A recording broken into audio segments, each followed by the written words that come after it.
আমি যতটুকু শুনলাম, আমি ফলো আপ করতে পারিনি, নিজে যেতেও পারিনি। তাতে ধরেন এই যে ৭০ অনুচ্ছেদের যে দুটো ধারাকে আলাদা রেখে এটা করা, সেটা খুবই পজিটিভ। বিকজ এটা আমাদের জোটের আলোচনার সময় এটা এসেছিল। প্রথম দিকে এরকম একটা ব্যাপার ছিল যে এটা পুরোটা তুলে দিতে হবে ৭০, কিন্তু পুরো ৭০ তুলে দিলে কী অসুবিধা হয়, এটার অনেক আলোচনা নিজেদের মধ্যে হয়েছিল। এবং পৃথিবীর বহু দেশে এগুলোর উদাহরণ তো আছে। হর্স স্টেডিয়ামে সবচেয়ে বড় জিনিস, মানে এমনকি ইন্ডিয়ান পার্লামেন্টে এটা নিয়ে টাকা পয়সার ব্যাগ ট্যাগ দিয়ে যে ছবি টবি দিয়েছিল, ওগুলো সবার মনে আছে।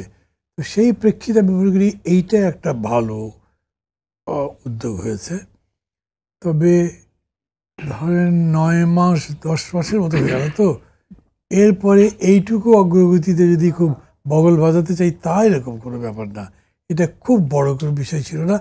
এই ব্যাপারে আমার জানা মতে আগে রাজনৈতিক দলগুলোর মধ্যে এক ধরনের ঐক্য ছিলই। এখন সেটা হয়তো এরকম করে প্রকাশ পেল, এর ছাড়া আর দেখছি না। বাকি যে বিষয়গুলো আছে তার মধ্যে বিশেষ করে ধরেন ওই যে স্ট্যান্ডিং কমিটির শেয়ার করা, এটাও খুব মেজর কোনো ব্যাপার না। এটাও আগেও এরকম হয়েছে, কম বেশি হয়েছে। আর আরেকটা আছে আপনার এই যে মানে নারী আসন, যে এইটা একটা খুব ক্রিটিক্যাল বিষয়। আমি নিজেই খুব কনফিউজড এই ব্যাপারে। কনফিউজ মানে কি, আমি দেখছি যেটাই করি তার বিপক্ষে যুক্তি আছে, যেটাই প্রস্তাব করি তার বিপক্ষে অন্যরা বলতে পারেন। আর জিনিসটা না খুব হিউজ, ১০০ মানে ৩০০ জায়গায় ১০০, তার মানে এক সিটে ৩ সিট। ডাইরেক্ট ভোট করে কি সোজা কথা নাকি? তাহলে কীরকম করে হবে? অর্থাৎ ভোট তো ইনডিরেক্টে যায় নর্মালি।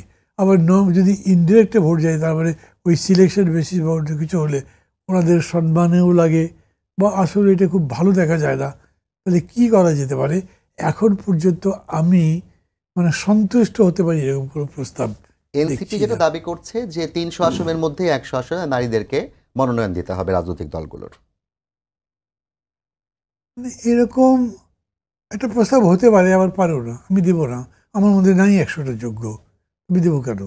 আমরা তো শেষ পর্যন্ত সরকার গঠন করতে হবে, আমাকে মেজরিটি পেতে হবে।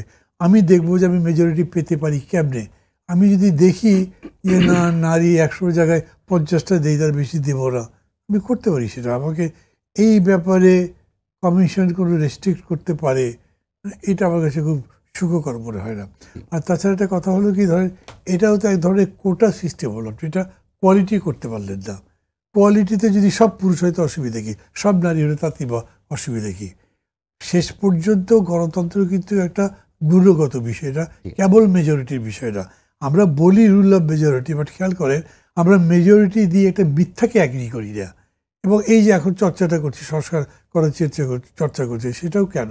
আমরা সত্যের কাছে, সঠিকতার কাছে, পারফেকশনের কাছে পৌঁছাতে চাই। মানে একটা প্রশ্ন, আজকে জামায়াত মিটিংটায় জানিয়েই অংশগ্রহণ করেনি ডক্টর আব্দুল্লাহ মাহমুদ আবু তাহের, যিনি সবসময় যেতেন। তারা বলেছেন আজকে তারা যাবেন না, যদিও স্পষ্ট করেনি, কিন্তু অনেকেই বলছে যে মূলত তারেক রহমানের সাথে যে ডক্টর ইউনূসের বৈঠক, সেই বৈঠকের প্রতিবাদ স্বরূপই তারা যাননি বলে কেউ কেউ মন্তব্য করেছেন। কিন্তু এনসিপি এবং গণ অধিকার পরিষদ কিন্তু সরাসরি এই বৈঠকের কারণে সরকারের নিরপেক্ষতা ক্ষুণ্ণ হয়েছে বলে মনে করছে। এইটা আসলে কিভাবে দেখছেন? এটা আসলে কোনো কথা হয় না। বৈঠক তো হতেই পারে, এবং জামাত যে বৈঠকের কারণে এখানে অ্যাবস্টেইন করেছে তা কিন্তু আমার মনে হয় না। কারণ তাদের স্টেটমেন্টে আরেকটু ক্ল্যারিফিকেশন ছিল, সেটা হচ্ছে তারা মনে করছেন এই যে যৌথ প্রেস ব্রিফিং, যৌথভাবে এটা করা হলো, এইটা আমাদের প্রোটোকলের বাইরে গেছে, তার ফলে নিরপেক্ষতা ক্ষুণ্ণ হয়েছে। এইখানে পয়েন্ট আছে বলে আমি মনে করি। তাছাড়া ধরেন এখন যিনি দেশ চালাচ্ছেন, তিনি দেশ চালাবার সুযোগের জন্যে, সুবিধার জন্যে, সেটাকে আরও ইজি করে নেবার জন্যে যার তার সাথে কথা তো বলতেই পারে, অসুবিধা কী? এটা আপনি মানা করতে পারেন না। অতএব প্রফেসর মোহাম্মদ ইউনূস যে এই তারেক রহমানের সঙ্গে কথা বলেছেন, এটা তিনি বলতেই পারেন। এইটাতে আপত্তি করলে তাহলে তো আপনি ডায়ালগই বাদ দিয়ে দিলেন। মানে ডেমোক্রেসির যে নির্যাস, যে মূল জিনিস একটা ডিসকোর্স হবে, সেটা অস্বীকার করছেন, সেটা তো করতে পারেন না।